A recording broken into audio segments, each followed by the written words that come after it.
Well, hey everyone, it's time for another edition of Rick's Picks, where we sit down with 17's entertainment expert Rick Bentley to talk about 10 movies that you have picked on some sort of genre. I'm Elaina Rusk, and this week I loved your theme.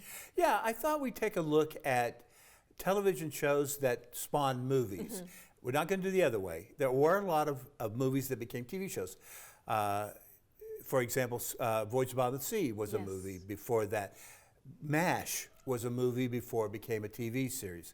So there were those sort of things. And again, that was another example of just Hollywood not having original ideas, so they would go to the movies. Yeah. Well, it's now been reversed, and they're finding they found popular TV shows to serve as the basis for movies. So I'm looking from the very bad worsts of them to the ones that stunningly have just created this huge movie franchise. Yeah, and I love both ways. If you have a movie, you want it more in depth, and so you get a series of episodes out of it, or vice versa.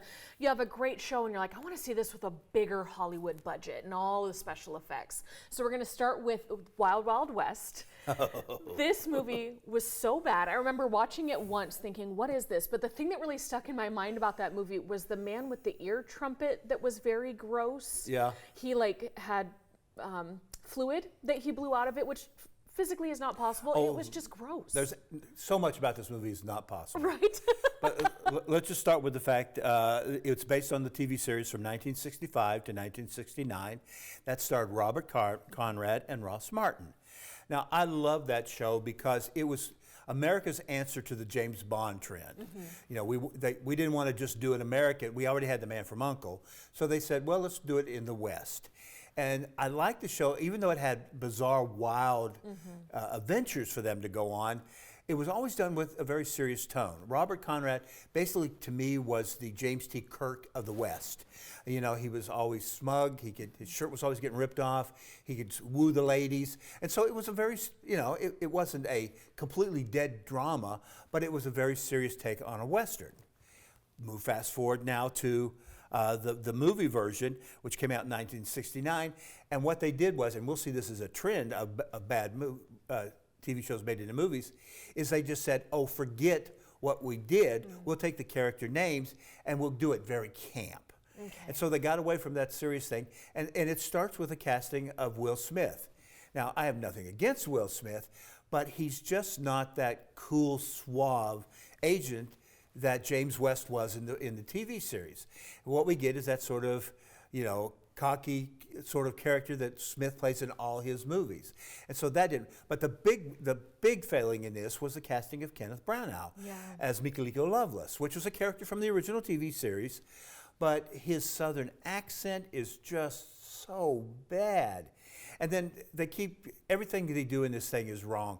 The Artemis Gordon character is supposed to be able to invent anything on, he's a MacGyver of that time, and that doesn't work.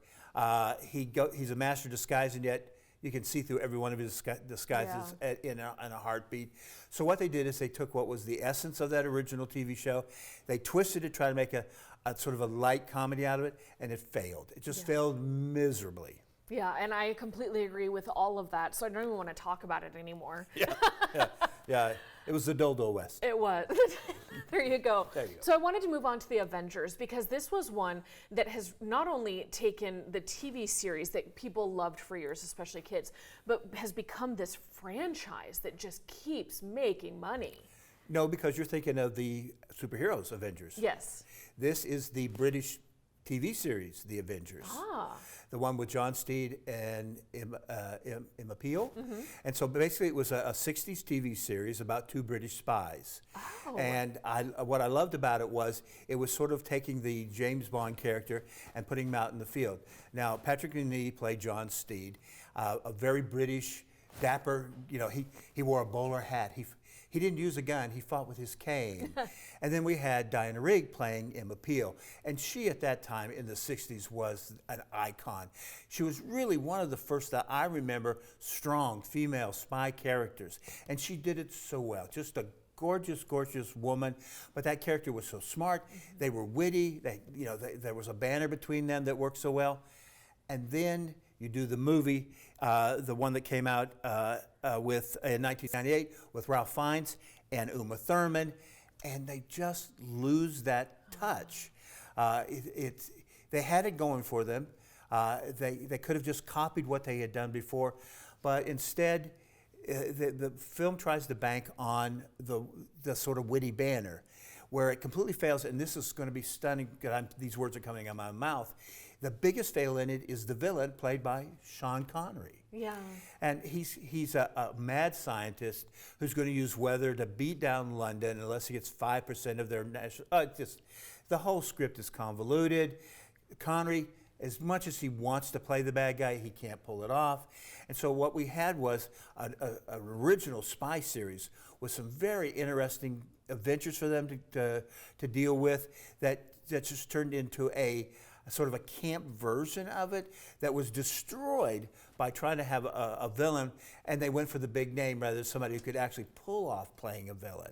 And so that's why, and again, when we say the Avengers, often too many people get it confused with, I went right to it. with the Marvel superhero movies. But there was a pair of heroes years ago that most of us, when we saw it when it originally came out, it was one of those shows that PBS would put on late at night. So we didn't get it in regular television. We had to watch it late, like the Monty Pythons would originally like that. And so a lot of people don't know it. But it was one of my favorite spy shows, and that's why I wanted to put it on the list. I love that. So you can check that out. But again, if you just type in the Avengers, all the new Marvel stuff will come up. So make sure you search for it. Yeah, you have to do Avengers spy TV series or something. Perfect. So that'll come in. To find it up. Okay, so then we're going to go on to Beverly Hillbillies. I started cracking up when I saw this on your list. This had such terrible reviews, but again, so campy. So many people love it just for the silliness of it. Well, what I hated about it was, you basically, it was a takeoff of the series that ran from 62 to 71 about a family of hillbillies who come to Beverly Hills, and the whole series was them not being able to fit in. You know, it was very stupid, very camp. In fact, it died. CBS got to a point they had Green Acres and they had a lot of those sort of rural shows on. They wanted to get rid of all that, and so it had great ratings when it ended. So you do the film, and I get it. The problem you have with is, it's just a rehashing of the origin story. We had that already. You needed, for example, like it's directed by the same person who directed the Wayne's World movies. They took the Wayne's World characters, but put them in a whole different setting. In this case, why do we need another regurgitation of the origin story when we had it before? And then we have some really stupid things in here. You've got Diedrich Bader playing both Jethro and Jethrine. Yeah. Anytime you have those sort of guys dressing in drag, it just never works. It was such a theme of the 90s. So many movies did it, and it was all terrible. Everybody thought you just put a dress on a guy, and you could. It's funny, and it wasn't. It wasn't. But it had a great cast. Jim Varney, who we know from the Ernest movies. Yep. He played Jed Clampett. There was also Cloris Leachman, Lily Tomlin, and Dabney Coleman. So it had all the elements, but the problem was they were giving us the same thing we'd had in the origin from the TV series.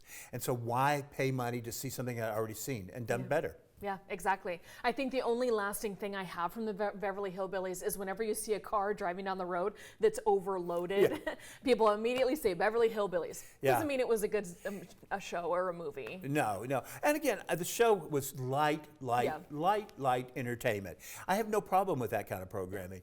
But then when you try to make more money off of something and you don't give me anything original, then no. It would have been better to see like the people from Beverly Hills moving to the hills of and trying to live that lifestyle. Something different. Something mixed up. Yep. I agree with that. Okay, so next we have Chips, and this, talk about a beloved show. So then to go on and make a movie, to me just seems so daunting.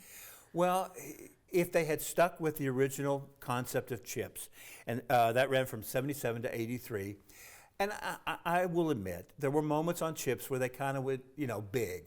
There was a disco contest and roller derby and all this sort of stuff. I get that. But at the heart of Chips, it was always a serious story about the law and about people who, with Ponch and John, taking care of the roads in Los Angeles. It had a lightness to it, but it was still deadly serious.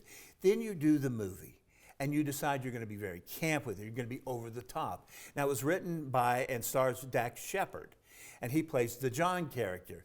And again, what you have is you went from a character who was the boy next door, that sort of sweet guy that you like, to this idiot. Yeah. And then the whole film is just nothing but his partner, Ponch, is played by Michael Pena. He's actually an FBI undercover agent who's trying to root out all the people in the police force in Los Angeles who are stealing money. I defy you, and I hate to make you watch the movie again, but if you watch this movie, if you can't pick out who the bad guys are in the first 10 minutes, you've never seen a movie before. It's so obvious, but it's just a lot of bathroom jokes, a lot of double innuendo, and a lot of homophobic jokes in it that certainly, even at that time were cringy. Yeah. And now you look at them and you go, whoa, no, you should have done this. So they took, again, a very popular show that had a generally serious approach to law enforcement, and they just ruined it by, again, getting away from the original theme. Yeah. As long as you can stick to those original themes, you're going to do okay. But the films we've seen so far wandered off, and what happened? They ended up being on, bad films and getting bad reviews. I agree. And I agree with you also on the kind of locker room talk. They were trying, I think, to show off that they were a team and they were buddies and they joked around, but it was juvenile and it fell short and it's not funny. And it was disrespectful to officers, I think. It was disrespectful to everybody. I mean, I can't find anybody in here you go, oh, okay, right. they were fine with that. And again, I don't mind body humor. I don't. You can have all the playground humor you want. It's just got to be funny. Yeah. Just because you say certain words or talk about certain parts of your body, that doesn't mean it's going to be funny. Yeah. You have to be funny. Exactly. Only 5-year-olds find it funny for no reason. And I think some 5-year-olds with chips would have gone. And to show you how bad they did it. Yeah. If you look at the title for the movie Chips, the small I, which is in the TV series, is now a capital I. I guess they figured people would be confused by, capital CHP. Yeah, it was just, everything about the movie's a mess. Ugh, mess indeed. So let's move on to Miami Vice. Again, another very popular show that when I first heard, big screen, I thought, okay, a lot more action, a lot more stunts, the big Hollywood drama. And taking it a step further, Michael Mann, who created the original series, directed the movie. Yeah. And for people who don't know, Miami Vice was around from 1984 to 1990. It was Don Johnson and Philip Michael Thomas playing two Miami cops. They were hip, they were cool. They fought cool bad guys. Everything about the show was very stylish looking. It launched a lot of music. I think it started fashion trends. So Yeah. I mean, how many guys out there own those white jackets with the sleeves rolled up? Yes. And so we had that. So the series worked. The movie came along and it came out in 2006, which meant it was a little bit late. It almost felt like trying to redo the past. And so despite the fact that it had Colin Farrell and Jamie Foxx as the two top characters, it really just felt, it's good. It's a nice action film. If this had just been called Vice, Right. or Florida Vice, or anything else, and we not try to associate it with the original TV series, it would have been fine. Because again, trying to flash back and try to hold on to that original design, those original kernels, you can't do that 10, 12, 15 years later. And that's the problem this faced. Yeah. And I didn't check the timing, but I felt like this was also kind of run out by Bad Boys. That was its own idea and a great big blockbuster. An example of what I'm saying. Just make it different. Be original. Even if you'd have had these two cops working in Miami, and nobody would have faulted you for making that show. But when you tag on that original tag, you take what you get. Yep. When you give it that branding, you have big shoes to fill. You do. Okay, so now we're going to talk about The Fugitive. This is a book, isn't it, that then became TV, that then became movie? Right. Okay. Right. And that TV series was just almost must-watch entertainment. Yeah. For those of you too young to remember, Dr. Richard Kimball, it's based on a true story, was accused of killing his wife. He escapes and he goes on the run. Now the series went on for year after year with Kimball sort of crossing the country, and he was trying to basically evade the police, but at the same time he was helping people. So each week was sort of a story of the week of him helping somebody and then getting away from the cops catching him at the end. And what was great about this is one of the first series that I recall that when we got to the end of the series, they actually had a finale. Yes. He finally caught the one-armed man who he had said had killed his wife, and they had proof that he had done it. So Kimball gets off, And we do, you know, so we move ahead to the film. It made in 1993, and this is a good example of great casting. You have Harrison Ford taking over that role, and you have Tommy Lee Jones as the federal agent who's determined to catch him. He plays such a good cranky agent. He is so good at that. And what was surprising to me is that the Fugitive TV series worked because it was week after week after week. You know, is he going to get away? This was just a 2-hour movie. And so to build everything in there, you know, for him to be accused of murder, then escaping, then going on the run, and, you know, helping people, and then trying to figure out the one, all that's done very compactly and done very well. But I think it's sold because Harrison Ford worked, you know, this guy was a doctor, so he didn't have to be this superhero. And so that works for him, and Tommy Lee Jones is just so good as that determined. But there's a point in it where Tommy Lee Jones' character tracks down Harrison Ford's character. They're in the sewers, and Kimball says, "I didn't do it," and Jones' character says, "I know, but I have to take you in." And that to me was a great moment in the film. It's like he knows the truth, but he's got to do his duty. Yes. And so again, that took an original story, even though it went through the origin story again, but it was done so quickly. It set it up, got to interesting stories, and gave us a great payoff. So this is one that really worked as a film. Just fantastic, and a book that is very worth the read as well. So now we'll go to, Charlie's Angels. This was when I was kind of wrapping up college, and I felt like young teenagers to 20s to 30s, women just loved this trio of women. But obviously, a lot of our mothers to that generation had loved the original Charlie's Angels. Exactly. Yeah, that series that ran from 76 to 81 had Farrah Fawcett, Kate Jackson, and Jacqueline Smith. They were 3 detectives who worked for the Townsend Agency, and Charlie, the guy who told them was only heard on the phone. We never saw Charlie. Well, there's a couple of instances where we may have seen his back. But anyway, the idea was you had these 3 beautiful detectives, and each week they had a case to solve. And it really did play into sort of the playing into the male lust of the time. Right. You know, because they would find ways to get them undercover as swimsuit models or as, you know, the assistants to magicians where they had to wear skimpy outfits. But the idea was you're trying to get the male eyes on it, and then hopefully women would like it. So we fast forward. There were 2 remakes of it. The first one had Drew Barrymore, Cameron Diaz, and Lucy Liu as the Angels, and they did 2 films together. Yeah. And I thought that all 3 of them were good at it because, again, it kept the essence of, yes, it's attractive women doing absurd stunts, but again, it was what the show was about. And those 3 really, it paid off. They had great connection to each other, and so I liked those 2 versions. But then we come along in 2019, and you have a Charlie's Angels that was both with Kristen Stewart as the lead, and it became darker and not as interesting. And so I think that one lost its way. So when I'm talking about good versions of a TV show, I'm going to stick to the 2 that had the Cameron and Drew and Lucy in it because they got it. They knew what they were doing. And I think there's also that balance of, in the 70s, the Farrah Fawcett known for her hair. So then when you fast forward to the movie version and Lucy Liu kind of does that hair flip, it was a nod to her without being campy, without taking away her own intelligence as a detective. How to walk that line with a hair flip, I was just so impressed. Yeah, it's really weird if you go back and watch the TV series. I watched it again, and I realized there are tons of shots of feet on this gas pedal. I don't know why. Maybe there's a fetish thing. I don't know. But anyway, But again, those angels, although they were attractive, they were still smart. They were still capable. You know, they didn't need Charlie to come save them. They were going to save the day. Yes, and I liked that. The fact that you could be both without being over-sexualized is so important for young women to see. So we're more than halfway through now, and we have to talk about Police Squad.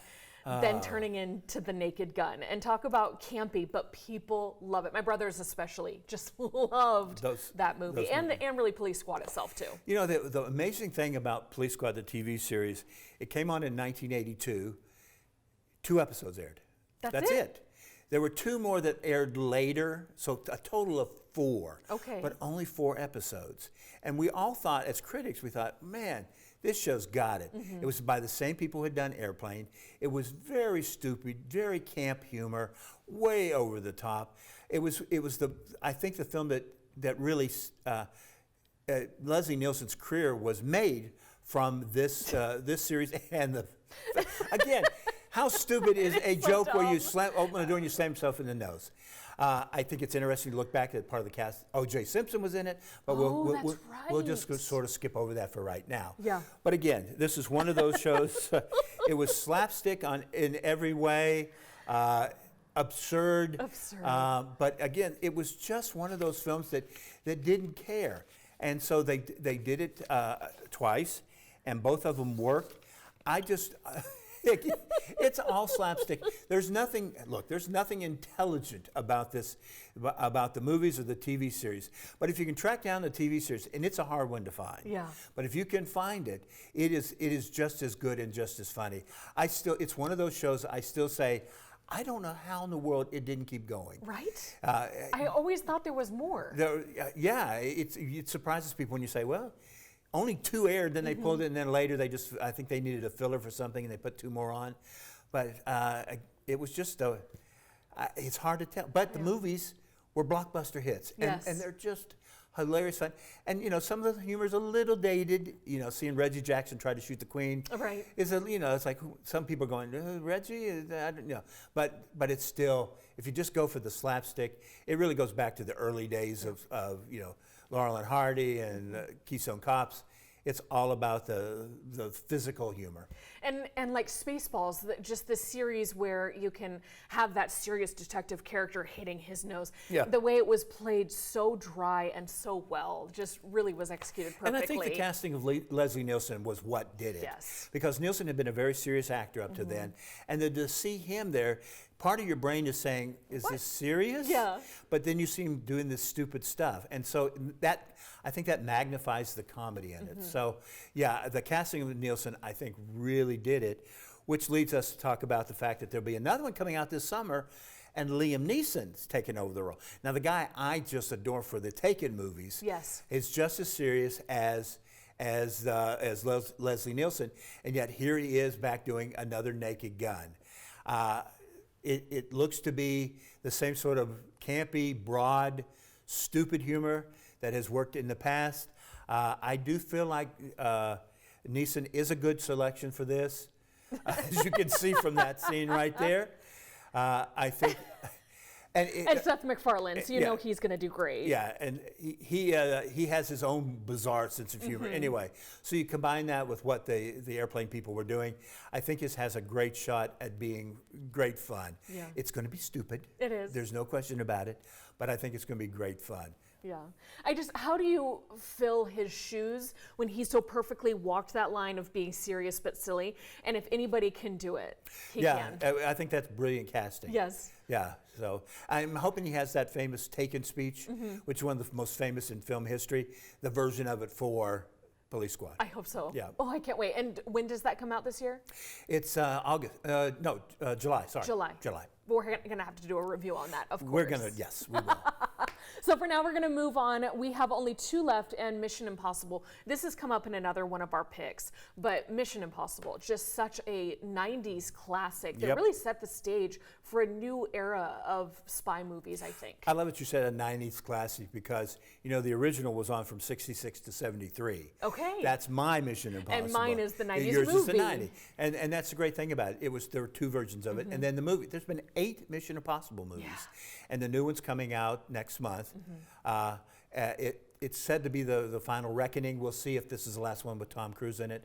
But again, this is a great TV series about a group of a team that's put together to solve crises around the world. Cruise has sort of taken it a little bit off the path a little bit because he keeps using the same people. Yeah. In the original TV series, each week there was always a new group, but there was a couple of regulars he would throw in there. He needed his electrician, his guy, his muscle, and so those people would come back. And so now we get this final episode of what we think is going to be the finale to this. I wish that what they would do is just have Cruise remain the boss of the group, That'd be cool. And then he can pick a whole new team.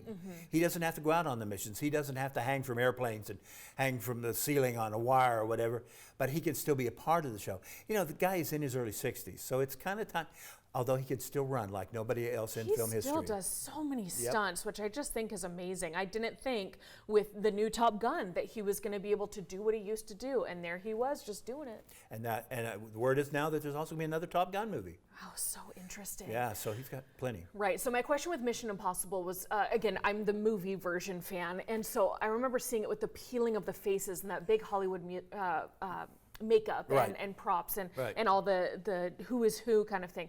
The series itself wasn't like that, but that's where the original "This message will self-destruct" came from. Right. But again, that pulling that mask off comes right out of the TV show. Did they have it in the show too? They had that in the show, yeah. And so much of what they used, the tape recorder that would self-destruct, the mask, all that stuff, the way it changed your voice, all that came right from the TV show. Yeah. And so they did keep all of that essence in there. And it was always fun to watch the show and in the movie to see when they peel, when was he the character and when was it the real character? Right. And so that always worked. That's always makes for really good TV because as a writer, I always try to finish the ending. Yep. So when things aren't as they appear, it makes just such good plot twists that you don't see coming. All right, so we are now down to number 1, and this is, talk about beloved show. When you hear it's going to come to the big screen, Star Trek. You think all the different versions they had on TV, and now we have a Hollywood budget. How could it get any better than how it was on TV? Yeah, and I know, and there have been 13 feature films made from the Star Trek. Different versions. The original Star Trek, then the Enterprise, the Next Generation. So there have been 13 films, and no other TV series has spawned such. And again, we kind of thought that was going to end after one film, because the Star Trek: The Motion Picture, which came out in 1979, was so bad. Yeah. I mean, it was like an hour too long. It got too esoteric. And then we got to Wrath of Khan, and we realized, oh, this is how good a big screen version can be, which set up the whole premise that geeks know, is that when it comes to Star Trek, the even number ones are the best ones. Yes. The odd ones are the bad ones. Oh, interesting. Yeah, that absolutely plays out. Yeah, if you go through it, you'll realize that the even ones are for some reason they're always better than the previous. And maybe we're just having bad things to compare it to. Right. I mean, after that original Star Trek movie, they could have just stood there on the deck and went, look.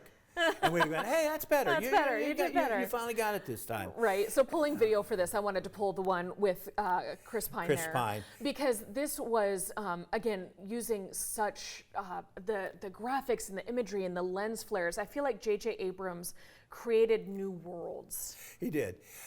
It is interesting to compare this Star Trek to the original TV series. Just look at the command deck there, how brilliant it is, how big it is, how light it is. And you go back to that original one, and it could have been shot in a closet. I mean, it was a very small area. And so special effects have come a long way. But I say that the comparison that's exact between the movies and the TV show is the writing is good. Yes. If the writing is great, you can have weak special effects or weak camera work. But if the writing's not good, it doesn't matter. The whole thing falls apart. Whole thing falls apart. But this one has kept going and going and going. Again, 13 feature films is a real testament to it. Yeah, and you can watch every single episode and every single movie, and even the terrible ones fans love. And I think that's great. Yeah, just skip 1 through 5. There you go. And also, I wanted to quickly mention, because we only have about a minute left, that there's a very special Star Trek experience just to the south. We have an episode of Check Your Schedule that you can see. Yeah, it's so cool, and it's only going to be there till the middle of May, so you've got to go. Universal Studios Hollywood is doing a Star Trek experience. It's part of their Fan Fest. You can also do Back to the Future and some other things, but me being the Star Trek fan, you actually get to go on the Enterprise, the original Enterprise, and wander through the med bay, and you get to be on the command deck. And just for those who go, that seat that's there for the commander is the one that was used in the Star Trek Picard series. So it's an actual screen used prop. But it really does feel like you've been taking onto that world. Yeah. But again, it's only going through May, so check the website. It is so much fun. Don't miss the chance to go. Exactly. So perfectly said. Thank you, my friend. You're welcome. And that's this week's edition of Rick's Picks. We'll see you next week.